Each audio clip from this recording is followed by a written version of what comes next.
Olá, estamos de volta com o programa Lente Aberta. O assunto continua sendo crescimento no mercado imobiliário.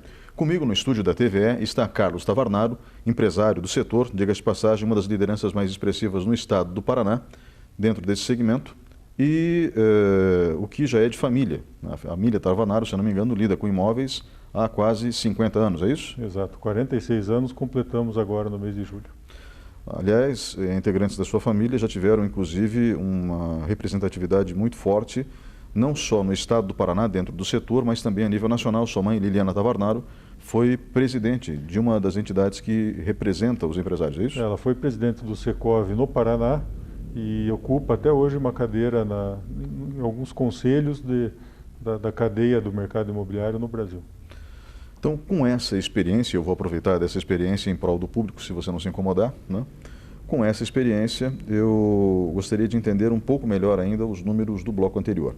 Nós mencionamos no bloco anterior um crescimento no estado do Paraná de 30%, comparando junho desse ano com junho do ano passado. Sim. E estamos no meio de uma pandemia. E também, já no Brasil, um crescimento de 35% em vendas, ou seja, negociações finalizadas, comparando junho com maio.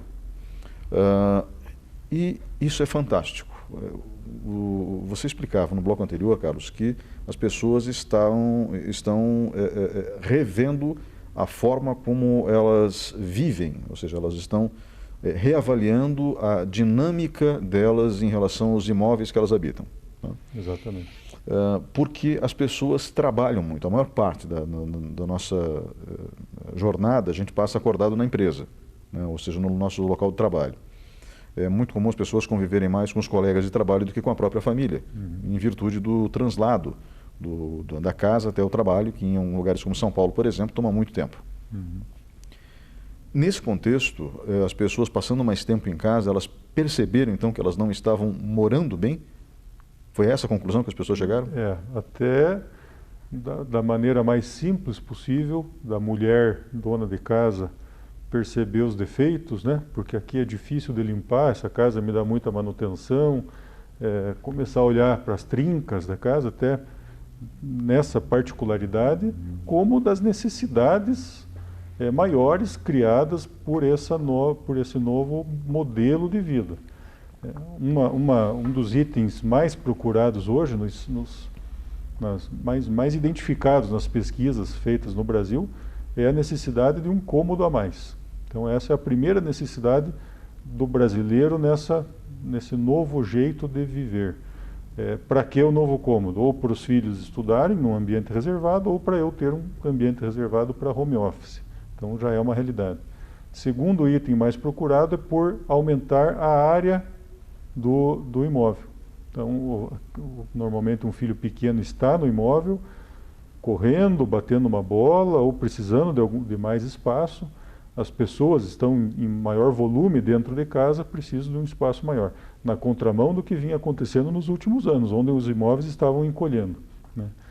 Um terceiro ponto bastante procurado é um terraço maior, uma sacada, que a gente chama aqui, em São Paulo chama de terraço, um terraço maior, mais confortável e preferencialmente voltado ao sol, face norte.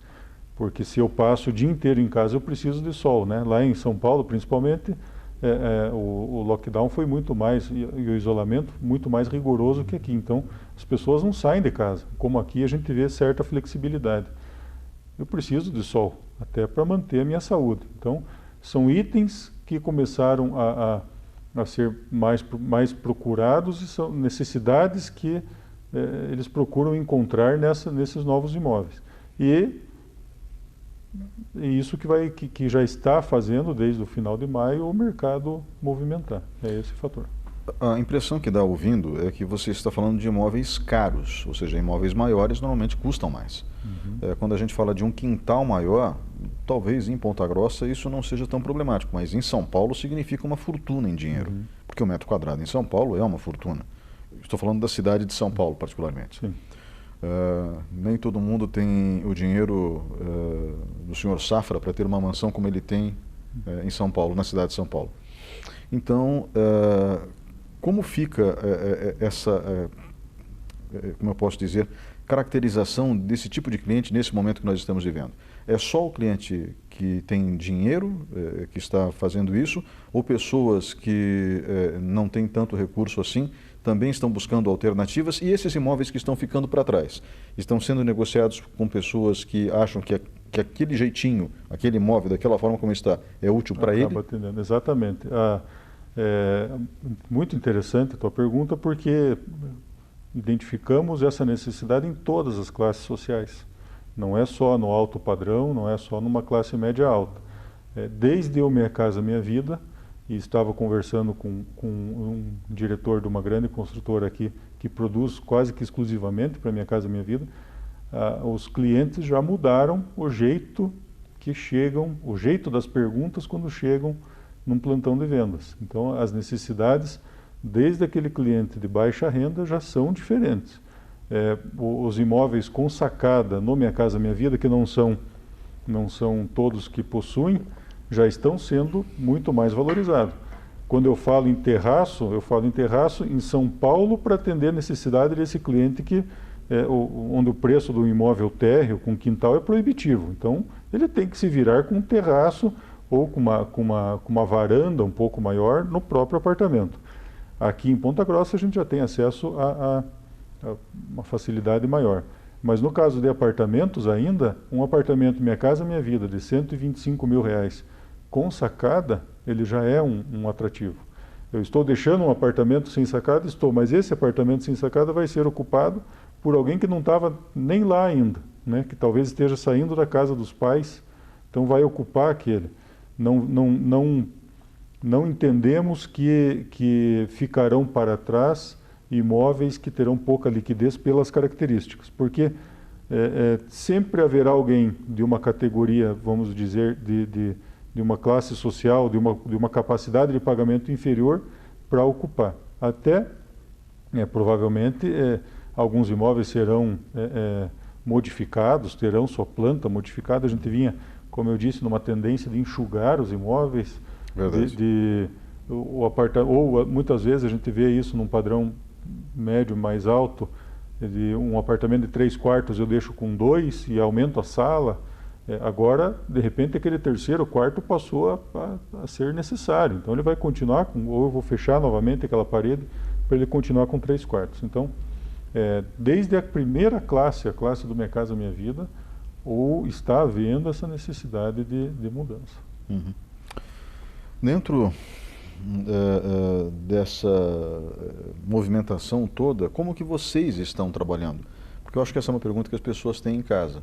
Mas se existe limitação na hora de mostrar os imóveis, como os corretores de imóveis estão trabalhando? Vocês estão fazendo tours virtuais com os celulares, mostrando por celular os imóveis para os clientes, é isso? Desde o fechamento, né, que aconteceu em março, a gente continuou trabalhando.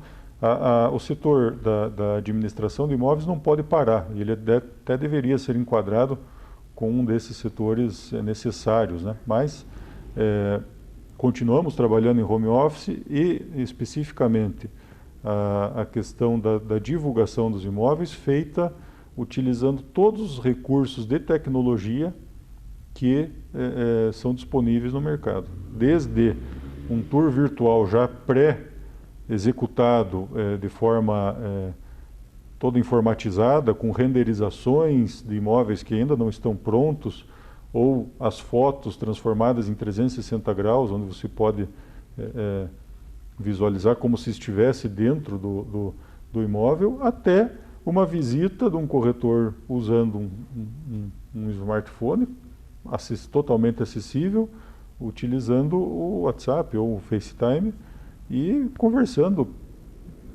viva voz com o cliente, mostrando o pôr do sol, mostrando detalhes do imóvel, sem o contato físico, né? Com toda a segurança necessária nesse momento. Então, é óbvio que o cliente, quando vai fazer a aquisição de um imóvel, que tende a ser a aquisição mais importante da sua vida, pelo menos até aquele momento, ele vai querer visitar pessoalmente, mas a gente deixa este momento para o final. Então, todas aquelas visitas anteriores que de repente só iriam tomar tempo e colocar o cliente em risco podem ser evitadas hoje com as tecnologias que são empregadas.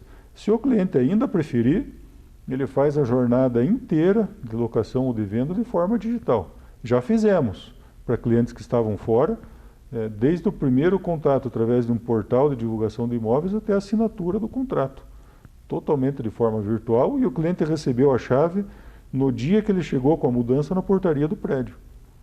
É possível fazer um procedimento que talvez há 1 ou 2 anos atrás não era inimaginável, né? Então o mercado vinha se atualizando e a pandemia acabou por acelerar esse uso, esse emprego de todas essas tecnologias que hoje são muito fáceis e muito valorizadas pelos clientes. Carlos Tavarnaro, empresário do ramo imobiliário, diretor da Tavarnaro Imóveis, obrigado pela sua presença hoje aqui. Imagina. Só por curiosidade, e no caso da sua imobiliário, houve crescimento também? Houve crescimento, acompanhou mais ou menos essa média do mercado. Nós temos tido ao longo da história, praticamente, tirando esses anos de retração, um crescimento perene e constante. Uhum. Não, que bom, que bom. E para finalizar, porque senão não vou me perguntar isso depois. Teve crescimento em vendas, que a gente falou em vendas o tempo todo no programa. Locação também? Locação também. O mês de junho, 34% de locação em relação a maio. De maio, 15% em relação a abril. Abril, queda, março e abril, queda em relação a fevereiro. Uhum. Porque daí, fechado, não teve como. Mas essa recuperação já vem, o mês de julho já está sendo melhor do que junho. Então, novamente, Carlos, obrigado pela sua presença hoje aqui no programa Lente Aberta. Estou sempre ao dispor. Obrigado pelo convite. Nós vamos agora para um breve intervalo e voltamos em instantes.